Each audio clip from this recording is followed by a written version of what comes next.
Hi, everyone.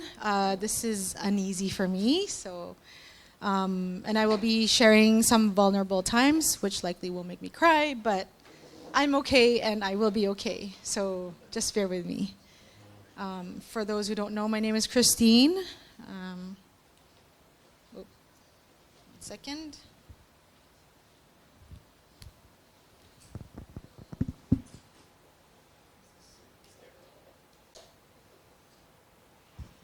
Okay, so this is me and my husband Keith, daughter Ellie, and our awesome dog Comet. This was taken 2 summers ago at Parksville. We enjoy camping, we've been a part of F3C, Faith Community Christian Church, since fall of 2007. And I am from the Philippines, and my faith journey starts there.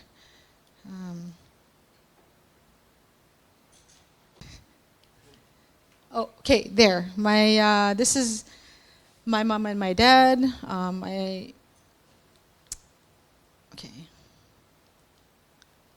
Oh. Okay, I think we got it. It's just, I don't know why that one doesn't work. Forward. Okay, so I have a big extended family. My mom was the eldest of 8, 5 sisters and 2 brothers.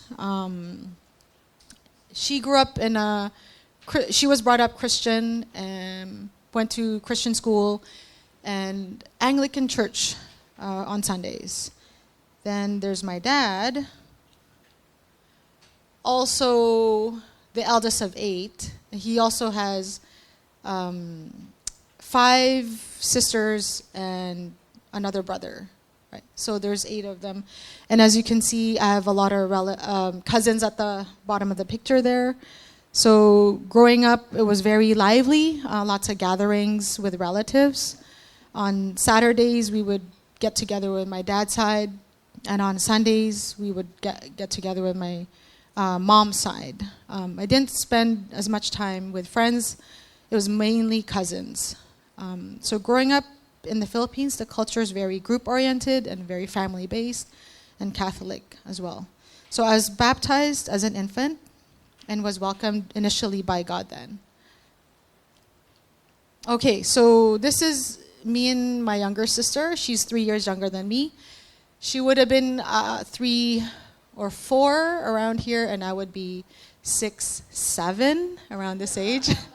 And Keith was saying that this was a bit unusual to have fireworks for 3 or 4 years old.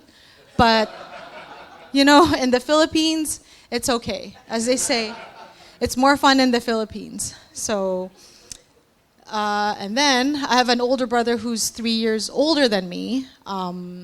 So I felt like I had to keep up with him. I think that's when my competitive spirit started coming out.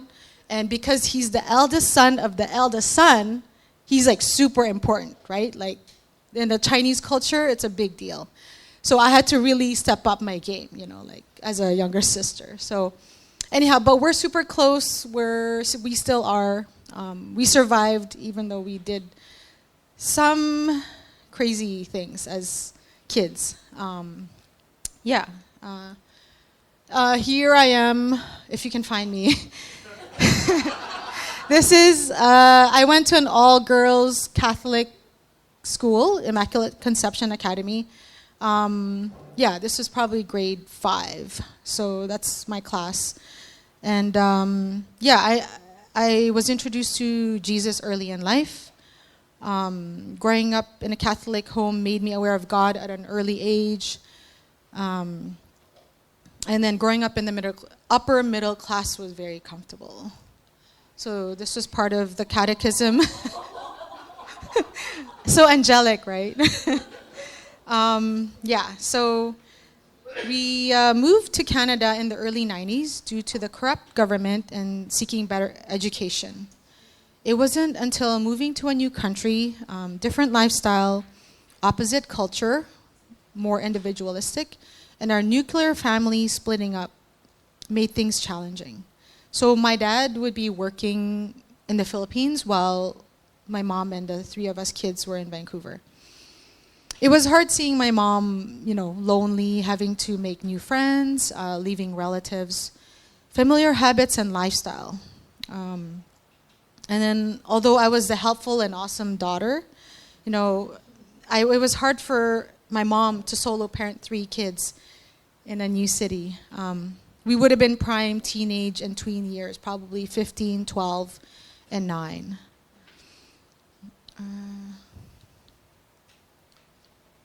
Okay, so my mom was a spiritual leader in our family. She took us to Christ Church Cathedral in downtown.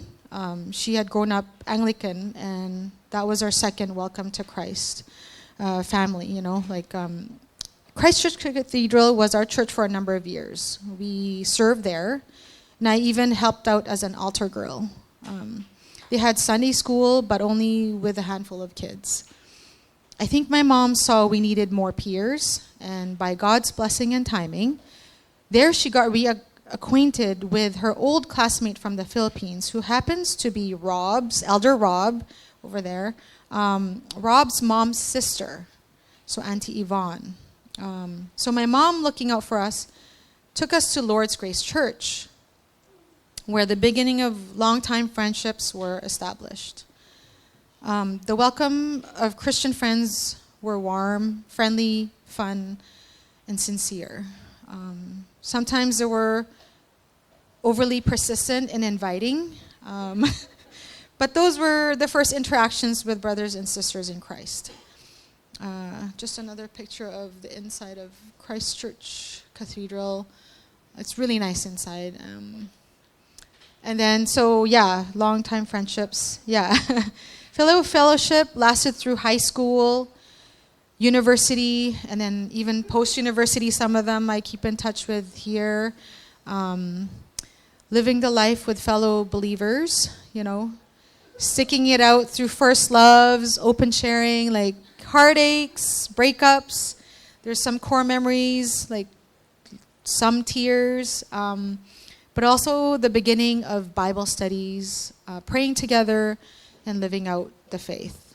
I got baptized at Lord's Grace Church and started helping out more. So fellowship helped out at Union Gospel Mission, serving meals, taught Sunday school, and helped out at Vacation Bible School, VBS, summer camps, which was key to meeting my now husband, Keith.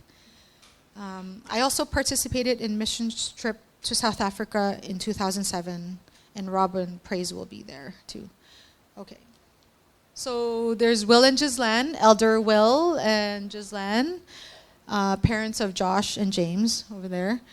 This is our first trip, kind of taking a trip together, Campbell River, fishing.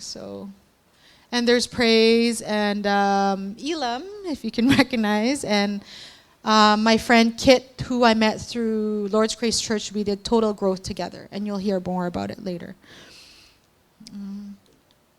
And there's Eudora at a wedding. And helping out at Noah's Fest, there's little Greg. Too bad Greg's not here. And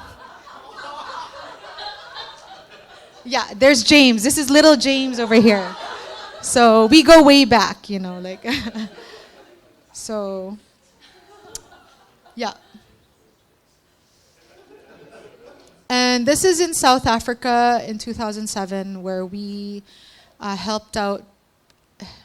I think we were trying to help, but it was, we are not skilled construction workers or anything by any means, but we were putting a foundation for a preschool there. So we were ministering to the kids, and Rob was pretty popular, with the kids. So, yeah. So fast forward to year 2000, my mom started to show signs of dementia. In 2001, I went back to Manila.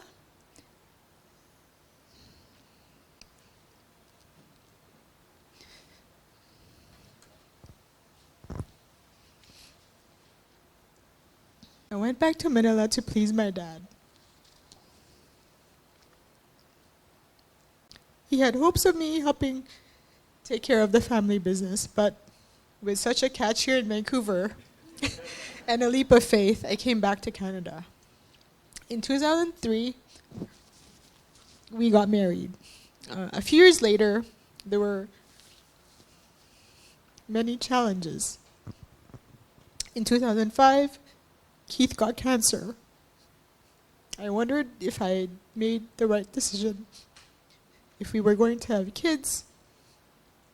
There were unknowns. So being recently wed, my mom getting more sick and being far away, and my husband getting sick, there was a lot of unknowns. Stress was at an all-time high. And that was when I really was needing guidance, a leader, something stable and foundational. So my faith got stretched, questioning why it was happening to my mom, being a strong believer, and to me, right? I still attended church, and I knew faith was more important than ever. My closest friends were believers and would be my sounding board. Jesus would speak through them by walking alongside and being with me, keeping me in check. Psalm 23 would help comfort me in these times. He leads me beside still waters. He restores my soul. At our summer conference, the speaker used Psalm 23. I was reminded that God never stopped loving my mom. I felt like he was offering peace in turbulent times. He was all right to sit with me and share the uncomfortable moments. He was also saddened by the circumstances. Even though I walk through the darkest valley, I will fear no evil, for you are with me. Your rod and your staff, they comfort me. I definitely wanted healing. I wanted answers, and even go back to the carefree life. Part of what helped also was that remembering my mom was a believer, and she would want me to exercise my faith. God's faithfulness and blessings showed through brothers and sisters in Christ and answered prayers. Keith was healed. At the time, our church was going through total growth program. We had reading assignments, memorizing Bible verses weekly. It wasn't easy, and there were so many, but ones that I still remember and remind myself time to time is from Galatians chapter 5, verse 22 to 23. So the fruits of the Spirit is love, joy, peace, patience, kindness, goodness, faithfulness, gentleness, and self-control. I feel I could use the reminder to be gentle and being patient. Another verse that helped me, or that I still remember time to time, is Psalm 119 and 105. Your word is a lamp unto my feet and a light to my path. So more challenges and emotionally draining events around 2007, 2008, as my mom's condition worsened. My relationship with my dad got really strained and rocky. There was a break of trust and infidelity at the most lousiest time. It was crushing, upsetting, and felt helpless. There were many restless nights, and Psalm 23 would provide comfort. Oh. Nope, it's not there. But it says, you prepare a table before me in the presence of my enemies. You anoint my head with oil. My cup overflows. At that emotional state, I was laid off due to the financial crisis in 2008. I was really defeated for a while and trying to figure out what to do next. I think I had developed a hypothyroid condition that it was hard to get up in the mornings. Somehow, though, God's faithfulness and trusting that He has blessed me with multiple skills, I decided to change careers and pursue one of my other interests. But I had to go back to school. I wasn't the brightest in class, and it was a bit daunting going back to school after a decade of graduating and being in the working field. However, God provided an entrepreneur program through the government. And also there was a new program to be a rehabilitation assistant.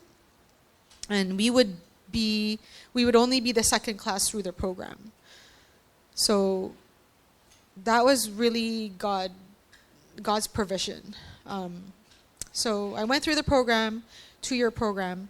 I was not the oldest in my class, but definitely one of the mature ones. Surprisingly, at the end of it all, I ended up being close to the top of the class, and that turned out to be one of the best turn of events, as I am happily working as a physiotherapy and occupational therapy assistant. The flexibility in hours allows me to still have a good family, work, play, and working on the spiritual balance. It also reflects God's perfect timing, in that right after finishing that rehab assistant program, we were surprised by the conception of Ellie. Her name is Eliane. Actually, that's her proper full name, right? Eliane. We just call her Ellie. But in Hebrew, it translates to "My God has answered." So weird to look back, but there was a lot of instability happening at church too. There were incongruencies between the Chinese and English congregation at Lord's Grace Church, but it was clear for us to follow Pastor Ted and become a part of Faith Community Christian Church. Faith Community Christian Church has been a fertile ground and a loving community of brothers and sisters in Christ. Experiencing discipleship has led to deeper reflection and discovery through Enneagram. You should really ask Diana. And also, if you like MBTI, you should do this one. This is really good. Bible studies, we have it during the week, which is great. Home groups, right? And talks about some practical topics, like, I don't know. Yeah, one of them was being money, and it was really helpful because we never talk about money at church. And also meeting up with pastors has been helpful. Couples fellowship has truly helped my marriage and develop deeper friendships. Another answered prayer was how I could integrate like my love for sports and faith. So for 4 years now, we have had an ultimate team, Frisbee team. Now there's only a handful of us, but we're always welcome to other people who are interested. So come join us if you are interested. Anyway, it reminds me that it's not always about winning, though it could be. But fellowship, losing with grace, okay? Embracing health and caring for relationships. Having done the peer mentoring the last couple of years has also encouraged me to grow in faith by sharing life together, encouraging each other through struggles, sharing book recommendations, reading about Christian authors' take on life, such as parenting, cryptocurrency. Thanks, Evelyn. I still have your book. Currently, challenging book on lifestyle. It's called Ruthless Elimination of Hurry by John Mark Comer. It's challenging me to simplify, like less is more, okay? One of the practices is to pick the longest lineup in the checkout line. Ooh, that's very challenging for sure for me.